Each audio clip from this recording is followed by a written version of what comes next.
So today we have the final resolve of the speedometer issue, and for sure this is what, well, we wrestled with this. We replaced the cable, we replaced the speedometer, and it really was the worm drive down at the bottom that was the culprit.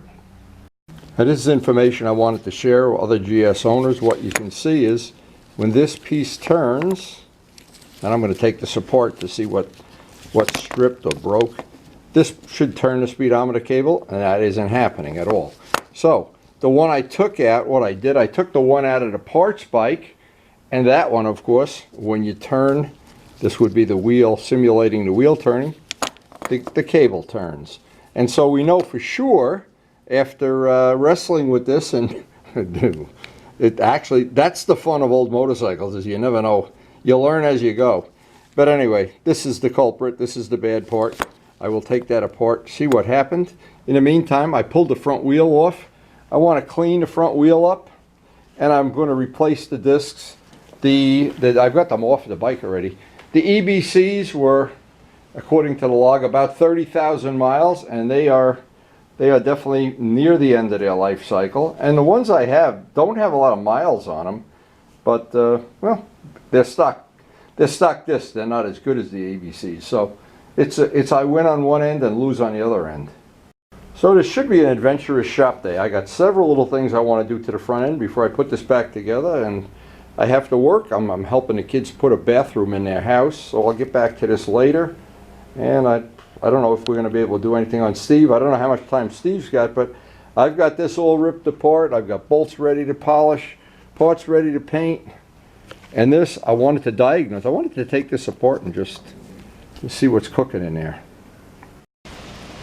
Speaking of just in time, boy, I could have used you a half an hour ago. Look, he lets me do all the hard work, and then he shows up for lunch. What do you got?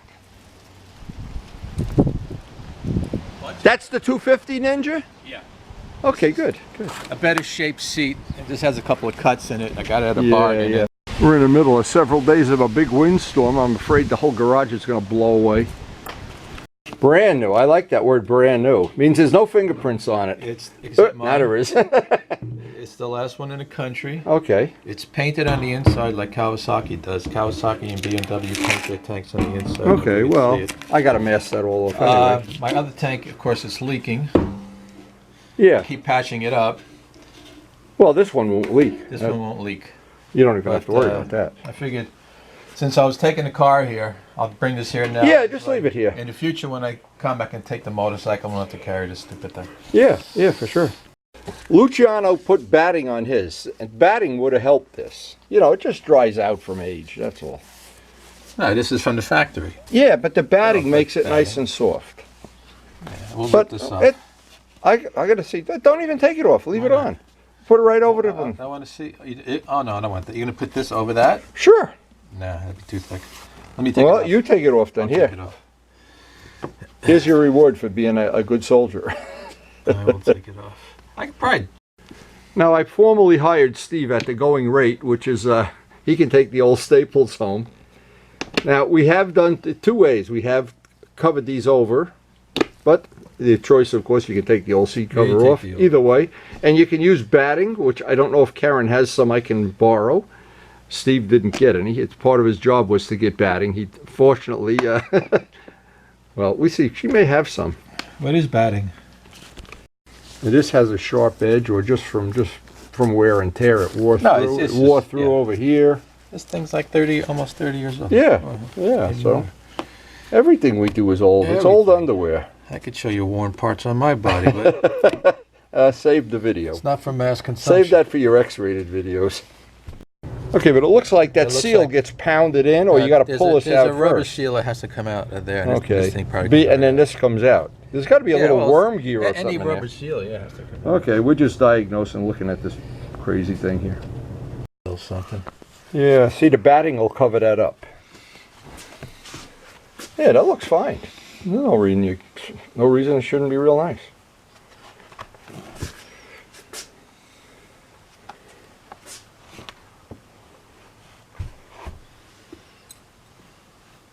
You don't want to put batting on it, or you just want to cover it the way it is? You make a decision here. Let's cover it the way it is.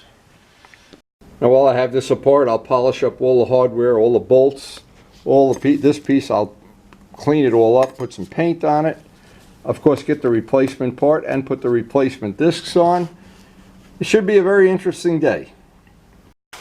Jo-Ann fabric is the way to go. A little Scotch tape, we're done. Oh, it's got tape, just leave it like that. It won't blow off the bike if you're sitting on it. I covered a whole bike with this. You could. You could make like a tonneau cover right over the tank and everything. Why do you have to paint the tank? The foam's nice. Alright, so I'm back. And this is just one little thing I want to do here. I wanted to show this tip. I take some Meguiar's wax, spray the wheel. Here's what's going to happen. And it's something you never think would be a problem. Or to make it easier, I just take an ordinary, this is a basting brush. I can get in all these little corners and edges, spots you normally can't get. And the wax loosens up the brake dust and does a pretty good job. Actually, it does an excellent job. It's the kind of thing you think when you go to clean this, you can never get right in that corner, and it's an excellent tip. And the basting brush gets right in there. It's a lot easier, of course. While we have the discs off, this makes it a lot easier, and of course you don't want to wax the discs. So that becomes, if you look down in there, and once that wax loosens it up. Now, what I would do now is just rotate the wheel and do the other side, the other half, and then flip it over and do the back. But this is a really good little cleanup tip. And so Steve's got his 2 projects here. We'll be trying to do those in the next couple days, get started on them as time's available, but you never know. In my life, you never know when time's available. Okay, next step for us is get all these bolts polished up. The bolt heads show, of course. Now granted, it's a small detail, polishing up the bolt heads, but hey, in this case, this is a bike, well, all my bikes. I want to keep it forever and keep it in as good shape as ever.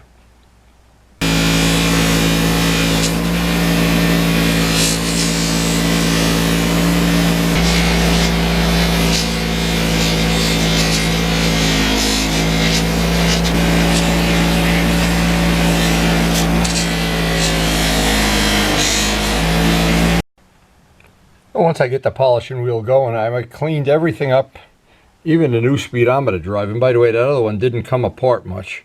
It seems like it's sealed. I didn't want to bust it all up for no reason to. But all the bolts cleaned up, the bolts for the calipers, and only a question now, reassembling everything. And as I'm trying to line up the rest of the shop projects we're going to work on in the near future, I got 4 more mirrors to paint. I got a brand new little hand sander for doing the wheels on the 650 project. Steve got this apart while he was here. He got the cover off. That looks like it's going to be okay. It's just an appearance thing. He's got some new Jo-Ann fabric. We got this is as far as this. I didn't want to take a chisel and tear that seal out, but after 37 years, it finally gave up the ghost. And luckily we have it. And well, sooner or later we're going to get to Steve's tank project. That's the lowest priority. The seat is higher priority. And getting the bike back together in a garage today will be our priority if we still have time.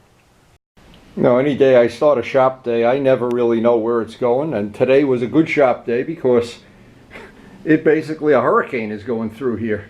It wouldn't be a great riding day, but I am really just impressed. How much, on a day like today, how many things I can get done in one day, and then at the end of the day I'm really, really happy the way it all worked out.